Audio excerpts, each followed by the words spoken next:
ನೀವು ಅರ್ಥ ಮಾಡ್ಕೋಬೇಕು, ನೀವು ಅರ್ಥ ಮಾಡ್ಬೇಕು. ನಿಮ್ಮಿಂದ ಎಲ್ಲರಿಗೂ ತೊಂದರೆ ಆಗಕತ್ತದೆ, ನಿಮ್ಮಿಂದ ಎಲ್ಲರಿಗೂ ತೊಂದರೆ ಆಗಕತ್ತದೆ. ತೊಂದರೆ ಆಗತ್ತಲ್ಲ ಏನು ನಿಮ್ಮಿಂದ ಆಗತ್ತೈತಿ, ನಿಮ್ಮಿಂದ ಆಗಕತ್ತದೆ. ಆರೋಪಿಗೆ ಅರೆಸ್ಟ್ ಮಾಡಿ ಹಡಿಸಿಬಿಡ್ತೀವಿ, ಆರೋಪಿಗೆ ಅರೆಸ್ಟ್ ಮಾಡಿ. ಮತ್ತೆ ಯಾರಿಲ್ಲ, ಎಲ್ಲಿರ್ತಾರೆ? ಎಷ್ಟು ಬೇಕು, ಎಷ್ಟು ಬೇಕು ಟೈಮ್, ಎಷ್ಟು ಬೇಕು,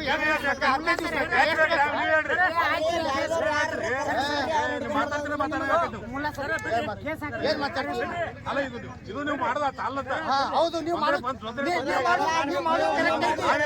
ಮುಚ್ಚಿಡುವ ನೀವೇ ಮುಚ್ಚಿಟ್ಟು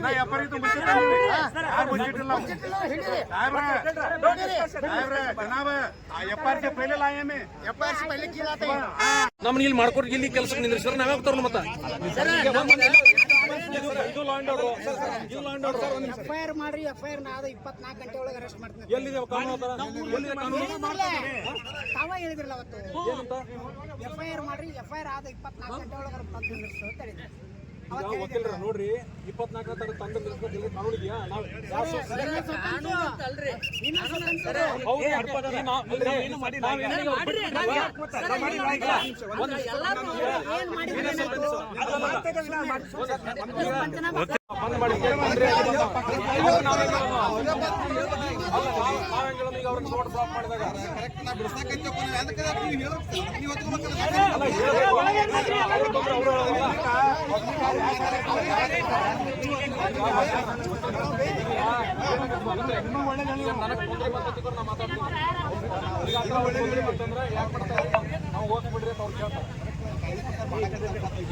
ಆದೇಶವನ್ನ ಪಡೆದುಕೊಂಡಿದ್ರು.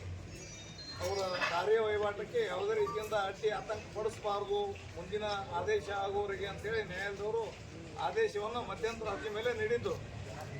ಆ ಒಂದು ಮಧ್ಯಂತರ ಅರ್ಜಿಯನ್ನು ಆದೇಶವನ್ನು ಪೊಲೀಸ್ ಅಧಿಕಾರಿಗಳಿಗೆ ಠಾಣೆಗೆ ಹೋಗಿ ಅವರು ನಮಗೆ ದಾರಿ ಈಗಾಗಲೇ ಕಬ್ಬಿನ ಬೆಳೆ ಕಟಾವಾಗಿದೆ, ಆ ಕಟಾವಾದ ಬೆಳೆಯನ್ನು ಸಾಗಿಸಬೇಕು, ನನಗೆ ಕೋರ್ಟಿನ ಆದೇಶ ಇದ್ದರೂ ಕೂಡ ಪ್ರತಿವಾದಿಯರು ಏನದ ಅಡ್ಡಿಪಡಿಸ್ಲಿಕ್ಕತ್ತಾರ ಅಂತೇಳಿ ತಿಳ್ಕೊಂಡು ಕೋರ್ಟಿನ ಆದೇಶದ ಜೊತೆಗೆ ಪೊಲೀಸ್ ಅಧಿಕಾರಿಗಳಿಗೆ ಠಾಣೆಗೆ ಹೋಗಿ ಆ ಒಂದು ವರದಿಯನ್ನು ಸಲ್ಲಿಸಿದ್ರು. ಒಂದು 8 ರಿಂದ 9 ಜನರ ಮೇಲೆ. ಆ ಕಾರಣಕ್ಕಾಗಿ 2-3 ಸಲ ಹೋದಾಗ ಕೂಡ ಅಲ್ಲಿ ಅಧಿಕಾರಿಗಳು ಆ ಬಗ್ಗೆ ಏನದ ಆ ಪ್ರತಿವಾದಿಯನ್ನ ಕರೆಯಿಸಿ ಏನದ ಅವ್ರಿಗೆ ಸೂಕ್ತ ನಿರ್ದೇಶನ ನೀಡಿದ್ರು. ಕೋರ್ಟಿನ ಆದೇಶದ ಆ ಆದೇಶದ ಬಗ್ಗೆ ತಾವು ಯಾವುದೇ ರೀತಿ ಮಾಡಬಾರ್ದು, ಮಾಡಿದ್ರು ಕೂಡ ಏನದ ತಪ್ಪು ಆಗ್ತಾ ಅಂತ ಅವ್ರು ಹೇಳಿದಾಗ್ಯೂ ಕೂಡ ಅವರು ಅದರ ಬಗ್ಗೆ ಯಾವುದೇ ಕ್ರಮ ತೆಗೆದುಕೊಳ್ಳುವಾಗ ಮತ್ತೊಮ್ಮೆ ಅವರು ಪೊಲೀಸ್ ಠಾಣೆಗೆ ಹೋಗಿ ನನಗೆ ಜೀವದ ಬೆದರಿಕೆ ಇದೆ, ಸೂಕ್ತ ರಕ್ಷಣೆ ನೀಡಬೇಕು ಅಂತ ತಿಳ್ಕೊಂಡು ಅವರು ಮನವಿ ಮಾಡಿಕೊಂಡಾಗ ನಾವು ಅದ್ರ ಬಗ್ಗೆ ವಿಚಾರಣೆ ಮಾಡ್ತೀವಿ ಅಂತ ಅಧಿಕಾರಿಗಳು ಹೇಳಿದಾಗ ಕೂಡ ಅವರು ತಮ್ಮ ಊರಿಗೆ ಹೋಗುವಾಗ ಒಡವಡಿ ಕ್ರಾಸ್ನಲ್ಲಿ ಅವ್ರ ನಾಟಗಟ್ಟಿ ಮರಣಾಂತಿಕ ಹಲ್ಲೆಯನ್ನ ಮಾಡಿದ್ದಾರೆ. ಅದು ನಂತರದಲ್ಲಿ ಗೊತ್ತಾಗಿ ಈ ಪ್ರಾಥಮಿಕ ಆರೋಗ್ಯ ಕೇಂದ್ರಕ್ಕೆ ಉತ್ತಮ ಚಿಕಿತ್ಸೆಗೆ ತಾಲೂಕು ಆಸ್ಪತ್ರೆಗೆ ಕರ್ಕೊಂಡ್ಬಂದು ಚಿಕಿತ್ಸೆ ಕೊಡಿಸಿ ಬಿಜಾಪುರ ಕಳಿಸ್ತೀವಿ. ಆದ್ರೂ ಕೂಡ ಇವತ್ತು ಅವರು ಆಸ್ಪತ್ರೆಯಲ್ಲಿ ಚಿಕಿತ್ಸೆ ಪಡಿತಾ ಇದ್ದಾರೆ. ಯಾಕಂದ್ರೆ ಇವತ್ತು